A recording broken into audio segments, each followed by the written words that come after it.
If you think Ford trucks are just for hauling stuff, think again. Some old Ford pickups are now as rare as hidden treasures, from workhorses to collectible gems. These are some of the most unheard and rare pickup trucks made by Ford. The Ford Durango is a special vehicle with an interesting story behind it.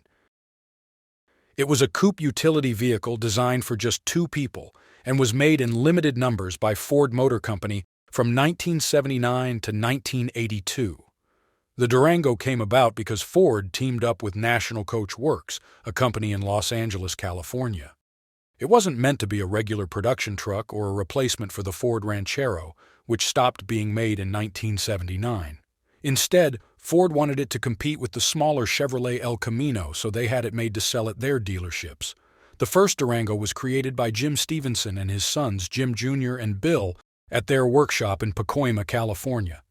They crafted the body by hand, and then they went to G&K Fiberglass in Sylmar, California, to make molds for the truck bed and tailgate. To build the Durango, National Coach Works used the body of the Ford Fairmont Futura two-door car. They took off the roof and the back seats, and they added a flat cargo bed made of fiberglass behind the front seats.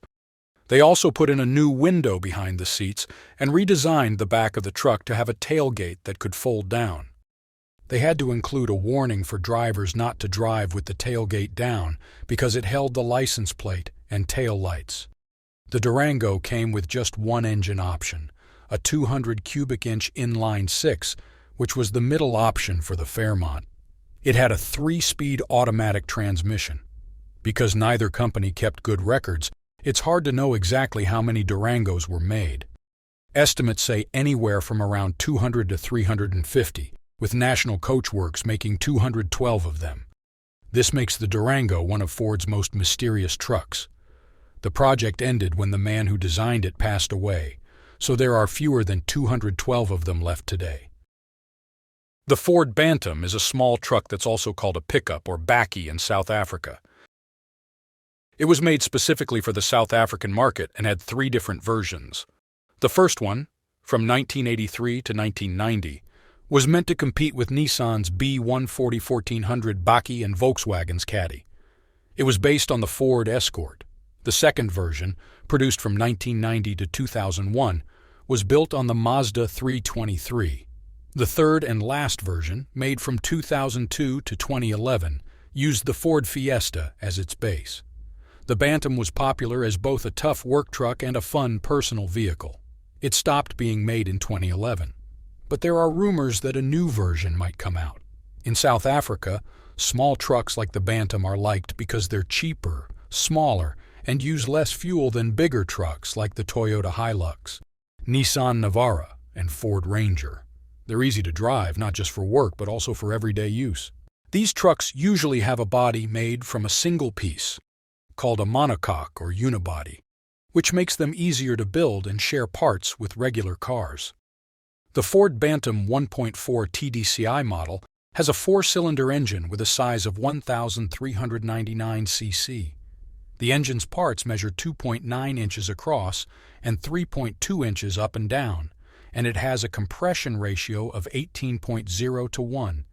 This engine makes 73.7 horsepower at 3,000 revolutions per minute and 149.1 foot-pounds of twisting force at the same speed. The Bantam comes with an 8-speed automatic gearbox. It's a front-wheel drive truck, but you can also get it with all-wheel drive if you want.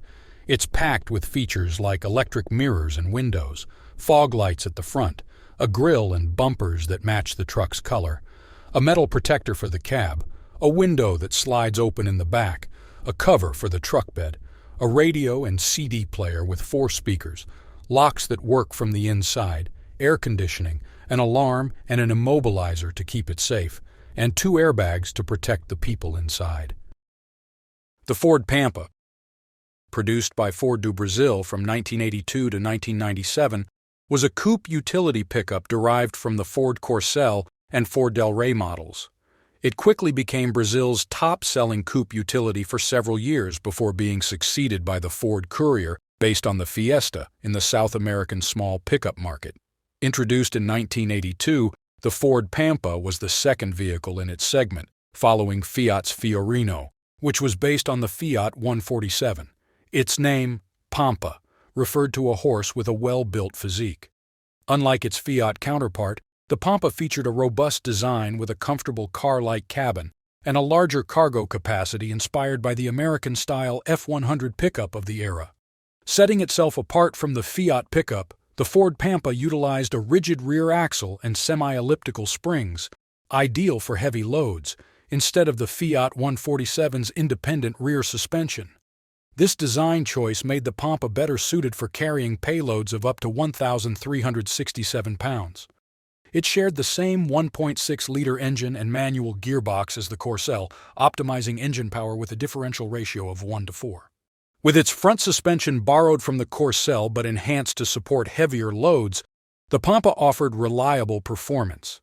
Its 1.6-liter engine produced 66 horsepower on gasoline and 69 horsepower on alcohol fuel, enabling it to reach a maximum speed of 100 miles per hour. The fuel tank, relocated behind the cabin, had a capacity of 76 liters. The Ford Pampa came equipped with various features for convenience and comfort, including a digital clock, air conditioning, adjustable head restraints, radio and inertia reel seatbelts. Its design improvements, coupled with its versatility and performance, contributed to its popularity and enduring legacy in the South American small pickup market. Additionally, its success prompted other manufacturers like Volkswagen and Chevrolet to introduce their own similar models, such as the Savero and Chevy 500, respectively. The 1967 Ford Mercury M250 Crew Cab stands out as a true rarity in the world of automobiles. With only 6 ever manufactured, it holds a special place as one of the scarcest pickups bearing the blue oval badge. Originating from the M-Series lineup, which was primarily marketed by Ford's Mercury division in Canada from 1947 to 1968, this truck carries a legacy of robust utility and distinctive design. Brad Morrison, a resident of Vancouver, British Columbia, undertook the admirable task of restoring this remarkable vehicle. After spotting it daily on his commute for over 15 years, nestled among weeds, he finally decided to inquire about the neglected crew cab. Purchasing it marked the beginning of a 3-year restoration journey for Morrison. During the meticulous restoration process, Morrison aimed to preserve the truck's authenticity by salvaging and reusing classic parts wherever possible. He ensured that the colors remained true to their original hues and maintained the tire size as per the specifications from its late 1967 production. Remarkably, the truck retained its original 352 V8 engine, adding to its historical significance. Originally serving as a fleet vehicle, the M250 Crew Cab is believed to have been utilized by the Forestry Service for a significant period. Evidence of its past can be found in a buck tag stamp, commonly used to identify Canadian Forestry Service trucks during the 1970s and 1980s, located under the hood alongside the original Fomoco parts. Following the completion of the restoration, Morrison embarked on an epic journey with the truck from Vancouver to the 2023 F-100 Grand Nationals in Pigeon Forge, Tennessee, clocking over 6,000 miles on the Mercury's odometer. His efforts were duly recognized when the truck was awarded the prestigious title of Best Crew Cab of 2023 at the show. The Mercury M250 Crew Cab encapsulates the rich history of the Canadian automotive industry, serving as a testament to the craftsmanship and dedication of its restorers. Its rarity, coupled with the meticulous attention to detail during restoration, renders it a cherished artifact among automotive enthusiasts.